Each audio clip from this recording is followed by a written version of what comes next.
Hey, what's up everyone? I'm 50. As we know, today there's an update coming out in Rust. There will be VIP.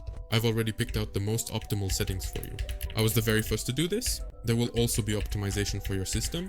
We'll make your FPS as stable as possible, just like mine, specifically 350 to 400 on my system. I think on your systems, everyone will get around 100 FPS. Before we get started with all this, I want to tell you that I'm running a giveaway for this skin. It's happening on my Telegram channel, and the QR code will be on the screen. There are also skin packs available at 50% off compared to Steam. Accounts with DOT and KSS Rust, all Twitch drops, optimization services and other services are also available. All the links will be in the description. First, we go to the settings, open the game tab, and set everything up just like I have it. And at the very bottom, we turn off physics.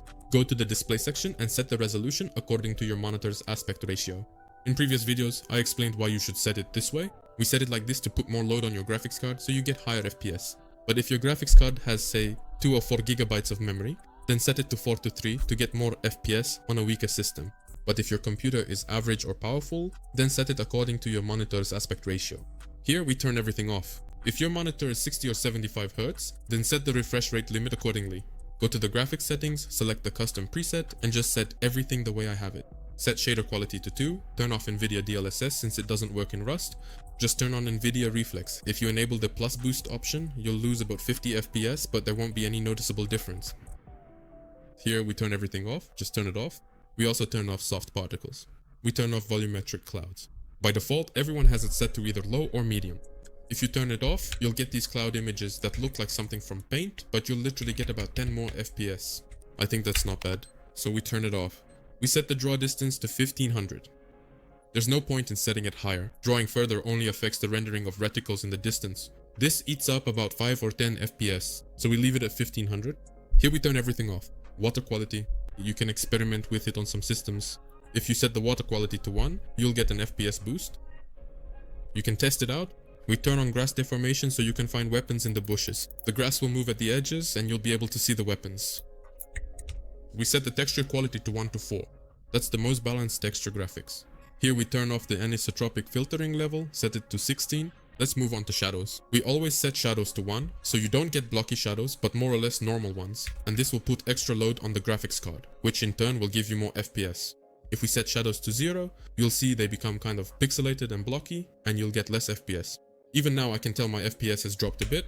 Let's set the shadows back to 1 as before. Just repeat everything here as I do. Now let's move on to graphics quality. Set decoration quality to 0 and grass quality to 50. Set this one to 0. Set the maximum number of trees to 100 so you don't get blurry visuals in the distance. Tree quality can be either 0 or 50.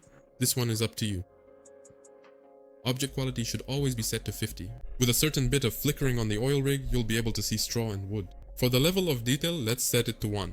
Let's move on to the effects. In the effects settings, we turn off anti-aliasing. If you really want to use anti-aliasing, I recommend only using SMA, since it's the most balanced and doesn't eat up much FPS.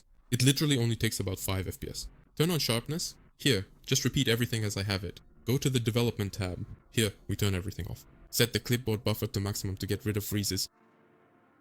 After that, go either to my Discord server or to the Telegram channel. All the links will be in the description. Once again, I remind you that there's a giveaway for this knife going on in the Telegram channel. You can take part in it. But now, let's go to the pinned message. Here we have the Rust PS pack. We download it. In Discord, it's also there, right after November 6th. Once we've downloaded it, we move the archive to the desktop. Here's the archive. Open it up. Inside, you'll find Cleaner, Launch Preset, PowerShell, and Regedit. Move them into a folder on your desktop. To start, you'll only need Launch Preset and PowerShell. You can set the rest aside for now. Let's go into Launch Preset. Here we'll have the Rust launch parameters. Open the Rust launch parameters. Here you'll see the actual launch parameters. For maximum, enter your RAM amount. If you have 16, leave it as is. If you have 32, enter this amount. In the CPU account, enter your cores, and here, enter your threads. If you have 8, enter 8. Here, enter 16 if you have 16. Copy and paste it into the launch parameters. After that, close it. You can delete this folder. Go to the PowerShell folder. Open it, Ctrl+C. Open PowerShell as administrator. Press Ctrl+V and enter, and your system's maximum power plan will be applied, which gives you about 5 or even 10 extra FPS. Close this, you can also delete it and move on to the main folders. These are Regedit and Cleaner. First, let's go to Regedit. Here we have Regedit for your system's registry. They remove all sorts of junk, optimize the processor and RAM, and also improve Windows performance. Open everything here one by one. For those who say there's some kind of virus here, and so on. Right-click and select Edit with Notepad, and here it says what it does. Next, go to the Windows Optimization folder. Here we will have 4 registry edits. Open them one by one as well. Next, we have the registry tweak. Open it and enable full screen optimization. This will give us faster Alt-Tab switching. Go to the folder, and here select your RAM for optimization. Close it and delete this pack. Next, we have the cleaner. We won't delete the cleaner, since we'll need it every month. Open the cleaner. Here we have batch files. The batch files are for deleting all sorts of junk and so on. I'll even show you right now. Edit in Notepad. This just cleans out all kinds of junk. Open all of these one by one. Clear DNS cache. This one clears the DNS cache. This way, you'll get better ping, better connections in games, and your internet will become more or less stable. How did we do all this? Just close the folder, don't delete it, and move it to the edge of your desktop. Basically, that's the end of our optimization.